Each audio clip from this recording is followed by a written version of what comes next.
Hello everyone, welcome to mom's handbook. आज हम बात करेंगे गर्मियों के दिनों में गर्भवती महिलाओं को किन किन बातों का विशेष ध्यान देना चाहिए जिससे कि गर्मियों में होने वाली दिक्कतों से बचा जा सके। तो हम डिटेल में इस वीडियो में जानेंगे कि गर्भवती महिला अपना ध्यान कैसे रख सकती है। तो वीडियो को लास्ट तक ज़रूर देखिएगा। वैसे तो गर्मियों में सभी को कोई ना कोई परेशानियाँ होती रहती है, लेकिन अगर आप प्रेग्नेंट हैं तो उस कंडीशन में आपकी परेशानी थोड़ी ज़्यादा बढ़ जाती है, क्योंकि आपके शरीर में उस टाइम पर बहुत ज़्यादा हार्मोनल चेंजेस हो रहे होते हैं, जिसकी वजह से पहले से ही आपको बहुत ज़्यादा दिक्कतें आती हैं, जैसे कि नॉज़िया आपको फील होता है, वॉमिटिंग आती है, इंडाइजेशन की प्रॉब्लम रहती है, भूख ना लगना, डिजीनेस होना, थका थका सा महसूस होना, चक्कर आना, ये सब चीज़ें आपके साथ हो रही होती है। और गर्मियों में ये सब चीज़ें थोड़ी और ज़्यादा बढ़ जाती हैं। गर्मियों के दिनों में इन्फेक्शन के चांसेस बहुत ज़्यादा बढ़ जाते हैं, और जो प्रेग्नेंट वुमेंस होती हैं उनकी इम्यूनिटी पावर बहुत ज़्यादा वीक होती है, उनको इन्फेक्शन होने के चांसेस कई गुना ज़्यादा होते हैं। और उस टाइम पे अगर आप अपना ध्यान नहीं रखती हैं, लापरवाही बरतती हैं और आपको इन्फेक्शन हो जाता है, तो उस कंडीशन में आपको बहुत सारी प्रॉब्लम फेस करनी पड़ सकती है, जैसे कि आपको डायरिया हो सकता है, वॉमिटिंग आपको हो सकती है, जॉइंडिस आपको हो सकता है, टाइफाइड हो सकता है, स्टमक पेन हो सकता है, एब्डोमिनल पेन हो सकता है, वॉमिटिंग हो सकती है। तो आपको अपना ध्यान ज़रूर रखना है और इन्फेक्शन से बच के रहना है। ज़्यादातर इन्फेक्शन का कारण आपका खान पान हो सकता है, तो कुछ भी खाते समय आपको बहुत ज़्यादा सावधानी की ज़रूरत है। अब हम बात करेंगे किन किन बातों का आपको विशेष ध्यान रखना चाहिए। सबसे पहले तो गर्मियों के समय में डिहाइड्रेशन की प्रॉब्लम बहुत ज़्यादा फेस करनी पड़ती है। अगर आप प्रेग्नेंट है तो आप में डिहाइड्रेशन होने के चांसेस और ज़्यादा बढ़ जाते हैं। तो आपको कोशिश यही करनी है कि आपको कम से कम 10 से 12 गिलास पानी दिन में पीना ही चाहिए, और लिक्विड डाइट आपको लेते रहना चाहिए, जिससे कि आपका शरीर हाइड्रेटेड रहे और आपको कोई भी दिक्कत ना हो। गर्मियों में पानी की कमी को दूर करने के लिए और रिफ़्रेश होने के लिए आप नारियल पानी पी सकती हैं। दिन में 1 नारियल पानी पीना काफ़ी होता है। नारियल पानी एक तो आपके शरीर में पानी की कमी को दूर करता है, और दूसरा आपके अंदर इम्यूनिटी फ्लूइड जो होता है उसके लेवल को भी बढ़ाता है।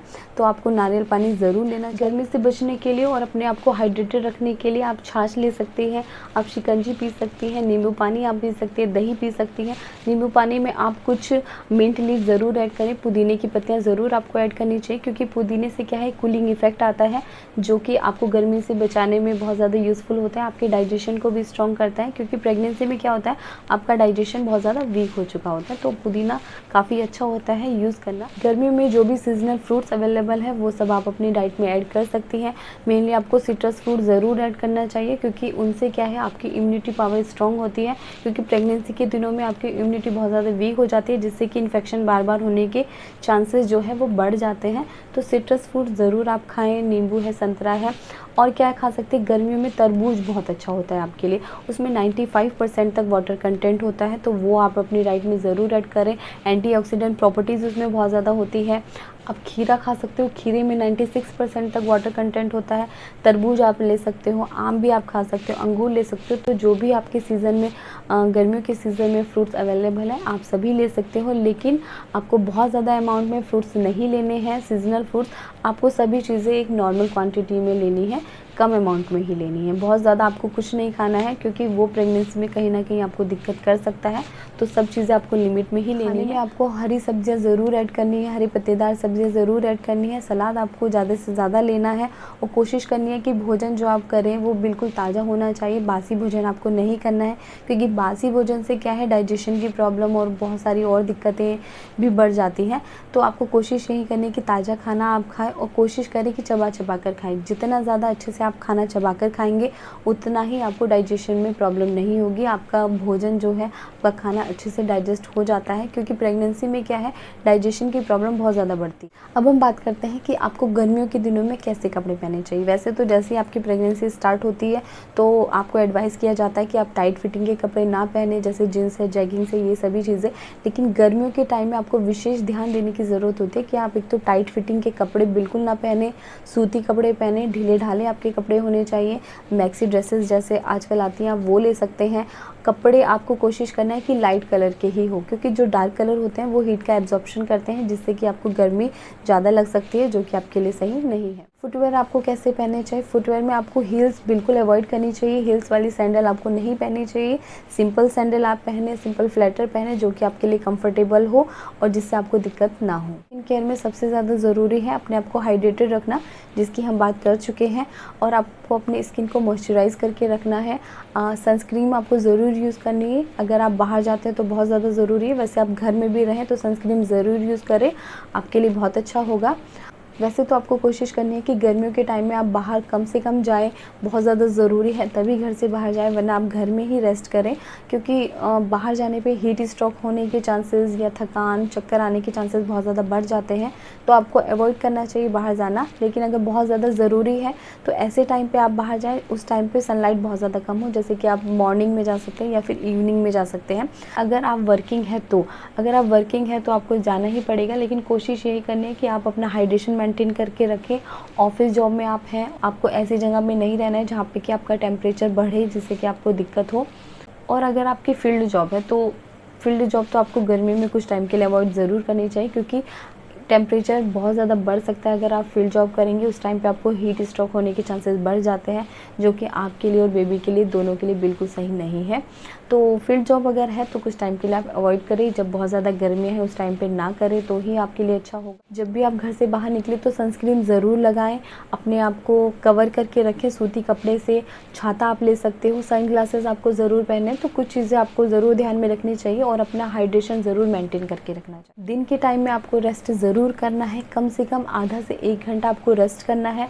आप पावर नैप ले सकते हो, सो सकते हो आप इस टाइम पे, लेकिन आपको रेस्ट ज़रूर करना है। जब भी आप रेस्ट करें तो कोशिश करें कि जब आप बेड पर लेटें तो अपने पैरों के नीचे तकिया लगा के रखें, क्योंकि उससे क्या होता है, जो आपके पैरों में स्वेलिंग होती है तो उसकी दिक्कत थोड़ी सी कम हो जाती है, क्योंकि पैरों में स्वेलिंग होना प्रेगनेंसी में नॉर्मल बात है। तो आप जब भी रेस्ट करें तो पैर थोड़ा सा हाइट पे रखें, उसके नीचे आप तकिया लगा सकते हैं, जो कि आपके लिए बहुत अच्छा। कोशिश आपको यही करनी है कि एक बार में आपको बहुत सारा खाना नहीं खाना है, थोड़े थोड़े गैप में आपको खाना खाना है और हेल्दी खाना खाना है। कोशिश करें कि नमक कम से कम आप अपने डाइट में ऐड करें, क्योंकि नमक क्या करता है, वाटर रिटेंशन को बढ़ा देता है, जिससे कि बाद में स्वेलिंग की प्रॉब्लम, जैसे पैरों में स्वेलिंग की प्रॉब्लम बढ़ जाती है।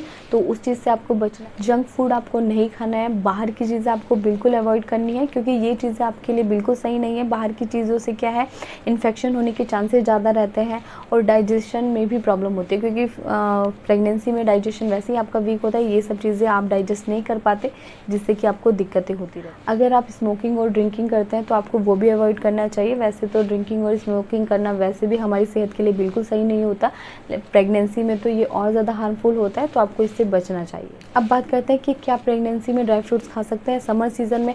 देखिए, समर सीज़न में आपको कम से कम ही ड्राई फ्रूट्स लेने चाहिए, और जो भी आप लें, जैसे कि आप बादाम अगर खाते हैं या अखरोट खाते हैं तो कम क्वांटिटी में ले, सिर्फ 2 से 4 बादाम और 2 से 3 पीस आप अखरोट ले सकते हैं। वो भी रात भर पानी में भिगाकर सुबह अर्ली मॉर्निंग उनका छिलका उतार कर तभी आप लें। गर्मियों के सीज़न में और अगर आप प्रेग्नेंट हैं तो आपको फास्टिंग बिल्कुल नहीं करनी है। आपको खाली पेट काफ़ी देर तक नहीं रहना है, थोड़े थोड़े टाइम में कुछ ना कुछ हेल्दी आपको खाते रहना है। प्रेगनेंसी में आपको ज़्यादा हैवी वेट नहीं उठाना है, उससे आपको दिक्कतें हो सकती हैं। और कोशिश करें रात को सोते टाइम आप हल्का गर्म दूध ज़रूर पिएं। दूध पीने से क्या होता है, आपकी बोन्स स्ट्रॉन्ग होती है, कैल्शियम आपको मिलता है, जो बेबी के लिए भी बहुत अच्छा होता है। प्रेगनेंसी में कम से कम 1 गिलास दूध आपको ज़रूर पीना चाहिए। आपको कम से कम 8 घंटे की नींद ज़रूर पूरी करनी चाहिए, क्योंकि प्रेगनेंसी में नींद पूरी अगर नहीं होगी आप थका थका से महसूस करेंगे, जो आपके लिए बिल्कुल सही नहीं है। प्रेगनेंसी में कॉमनली देखा गया है कि यूटीआई होने के चांसेस बहुत ज़्यादा रहते हैं, यूरिनरी ट्रैक्ट इन्फेक्शन, क्योंकि एक तो आपको डिहाइड्रेशन की प्रॉब्लम होती रहती है जिसकी वजह से ये हो सकता है, या फिर आप यूरिन को बहुत ज़्यादा देर के लिए रोक कर रखती है, होल्ड करके रखती है, जो आपको नहीं करना है, उससे भी यूटीआई होने के चांसेस बढ़ जाते हैं। पब्लिक टॉयलेट अगर आप यूज़ करती हैं और वो साफ़ सफाई वहाँ पे नहीं होती है, उससे भी आपके इन्फेक्शन के चांसेस बढ़ जाते हैं। प्रेगनेंसी में क्या होता है, आपका वेजाइनल डिस्चार्ज भी बहुत ज़्यादा हो रहा होता है, उसमें आपको साफ़ सफाई का विशेष ध्यान रखने की ज़रूरत है। अगर आप लापरवाही करती हैं, आपको इन्फेक्शन हो जाता है, तो यूटीआई अगर आपका बहुत ज़्यादा सीरियस कंडीशन तक हो जाता है तो बेबी को बहुत ज़्यादा दिक्कत होने के चांसेस बढ़ जाते हैं। अगर आपको यूटीआई हो जाता है तो आपको साफ़ सफाई का विशेष ध्यान देना है। उसके साथ साथ आपको डॉक्टर से ज़रूर कंसल्ट करना है। आपके डॉक्टर आपको कुछ एंटीबायोटिक प्रेस्क्राइब करते हैं, जिससे कि आपका यूटीआई जल्दी से रिकवर हो जाता है, जो कि आपके लिए और बेबी के लिए सेफ़ होती है। आज की वीडियो में बस इतना ही। आई होप ये वीडियो आपके लिए हेल्पफुल रही होगी। अगर वीडियो आपको पसंद आई तो प्लीज़ चैनल को सब्सक्राइब ज़रूर कर लीजिएगा और बेल आइकन प्रेस कर दीजिएगा, जिससे कि नई वीडियोज़ की नोटिफिकेशन आपको मिलती रहेगी। Thanks for watching.